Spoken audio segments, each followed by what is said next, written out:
Hi అండి. ఇవాళైతే ఇగో మాది chicken అయితే తెప్పించినాము.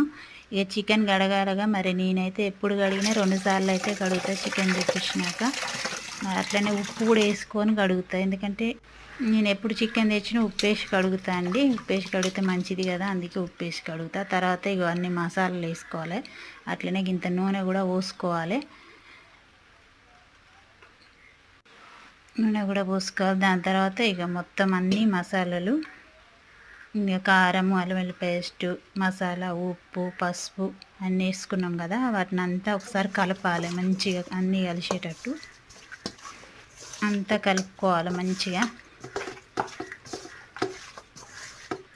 ఇప్పుడు కలిపినాక మంచి స్టవ్ మీద ఒక కడాయి పెట్టి దాంట్లో ఉల్లిగడ్డలు, పచ్చిమిర్చి, మసాలాలు, నేనైతే ఈ మసాలా దినుసులు అయితే వేసుకుంటా ఎప్పుడు వేసిన, ఎందుకంటే కూర టేస్ట్ ఉంటుందని. ఇక తర్వాత అయితే